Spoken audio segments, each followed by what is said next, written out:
नमस्कार दोस्तों।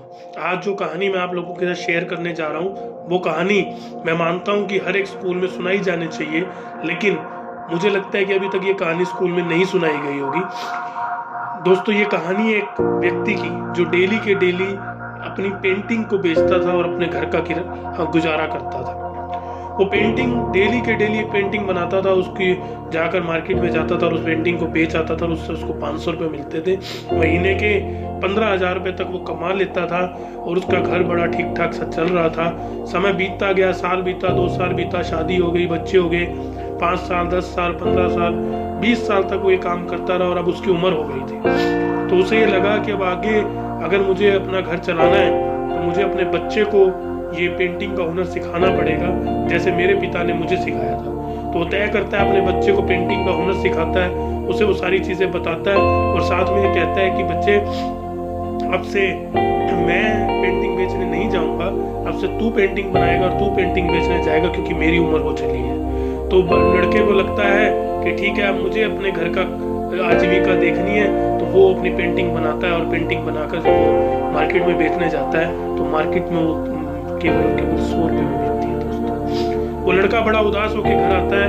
उसका पिता कहता है कि बहुत अच्छा कि आज तूने कमाना सीख लिया है, आज तू 100 रुपया कमा कर लाया है, आज तेरे को कमाना आ गया है। लेकिन वो लड़का उदास होता है, वो कहता है कि पिताजी, आप जो पेंटिंग बेचते हो तो आपकी पेंटिंग 500 रुपये में बिकती है और मेरी पेंटिंग 100 रुपये में बिकी है। आप मुझे और सिखाओ ताकि मेरी पेंटिंग भी 500 रुपये में बिके, मैं इतने खुश नहीं हूँ। उसका पिता उसको और बताता है कि कैसे उसमें कलर कॉम्बिनेशन करना है, कैसे इमेजिनेशन करनी है, कैसे कलर्स कहाँ डार्क रखना है, कहाँ लाइट रखना है। तो लड़का फिर से जाता है अगले दिन और जब वो पेंटिंग, इस बार वो जब जाता है तो वो पेंटिंग 200 रुपये में बिकती है। उसका पिता उसे खुश होकर कहता है कि कल से तुमने तरक्की की है, इससे मैं बड़ा खुश हूँ। और वो बेटा कहता है कि मैं बिल्कुल भी खुश नहीं हूँ, मैं आज भी बहुत उदास हूँ, क्योंकि आपकी पेंटिंग 500 रुपये में बिकती है, मुझे आप तक पहुँचना है और 200 रुपये में बिकी है, तो मैं इसके लिए खुश नहीं हूँ।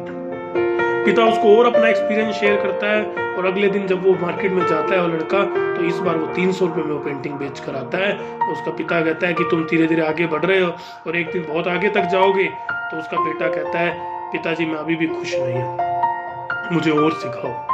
तो वो उसको हर छोटी छोटी चीज़ सिखाता है। लड़का अगले दिन जब पेंटिंग बना के जाता है, पेंटिंग बेच कर आता है, तो वो बड़ा खुश होता है। उसका पिता पूछता है कि आज इतने खुश कैसे? तो कहता है कि पिताजी, मैंने आज मेरी पेंटिंग 700 रुपये में बेची। पिता खुश हो जाता है। पिता कहता है कि ठीक है, आज हम इस पे और काम करते हैं और मैं चाहता हूँ, अब मैं तुझे ये बताऊंगा कि ये पेंटिंग 1000 रुपये में कैसे बिक सकती है। लेकिन लड़का ये कहता है कि पिताजी, आपने तो हमेशा अपनी पेंटिंग 500 रुपये से ऊपर बेची नहीं, तो आप मुझे इससे ज़्यादा क्या सिखा सकते हैं कि आप मुझे 1000 रुपये की पेंटिंग कैसे सिखा सकते हैं? मैं खुद देख लूँगा। उसका पिता कहता है, मैं तुझे लिख कर देता हूँ कि अब तेरी पेंटिंग कभी 700 रुपये से ऊपर नहीं बिकेगी। वो बोलता है, ऐसा क्यों कह रहे हो पिताजी? बोले कि मैंने भी जब अपने पिता से सीखा था, मेरे पिताजी 300 रुपये में पेंटिंग बेचा करते थे, और जिस दिन मैंने 500 रुपये में पेंटिंग सीखी तो मैंने सेम बात जो तूने आज मुझे कही, मैंने तब उनको कही थी। उसी दिन मेरे अंदर वो अहंकार आ गया था, जो अहंकार तेरे अंदर आ गया है। और जब अहंकार आ जाता है तो इंसान सीखना बंद कर देता है, और जब सीखना बंद कर देगा तो वो बढ़ना बंद कर देगा। इसलिए अगर तू सीखना बंद कर देगा और ये अहंकार तेरे अंदर रहा तो तू कभी भी 700 रुपये से ज़्यादा की पेंटिंग नहीं बेच सकता। दोस्तों, इस कहानी से हमें क्या शिक्षा मिलती है? हमें शिक्षा मिलती है कि हमें हर पल, हर समय, हर एक व्यक्ति से सीखना चाहिए। कोई भी व्यक्ति छोटा नहीं होता, कोई भी व्यक्ति बड़ा नहीं होता, कोई भी व्यक्ति पूर्ण नहीं है, कोई भी व्यक्ति अपूर्ण नहीं है। आप हर एक से कुछ ना कुछ सीख सकते हैं। अगर आप पॉजिटिव माइंडसेट से किसी के बारे में भी सोचेंगे तो आप उसमें कुछ ना कुछ अच्छाई पाएंगे। उन अच्छाइयों को सीखें और जो नकारात्मक सोच है उसको दूर रखें। लगातार आप हर एक व्यक्ति से सीखें, चाहे आप बिजनेस सीख रहे हैं, चाहे आप परिवार चलाना सीख रहे हैं, चाहे आप बच्चों को पालना सीख रहे हैं, चाहे आप नौकरी करना सीख रहे हैं। हर एक वो चीज़ जो दूसरे कर रहे हैं, वो कैसे नौकरी करता है, वो कैसे बिजनेस करता है, वो कैसे घर संभालता है, वो सारी चीज़ें अगर आप, हर एक व्यक्ति दुनिया से आप मिलते हैं, अगर आप सीखते जाएंगे तो एक ना एक दिन आप बहुत बड़े व्यक्ति बनेंगे। कभी भी सीखना मत छोड़ें और अहंकार को कभी भी अपने अंदर ना लाएं। जय हिंद, जय भारत। अगर आपको ये वीडियो अच्छी लगे तो जरूर इसको शेयर करें और मेरा हौसला बढ़ाएं। धन्यवाद।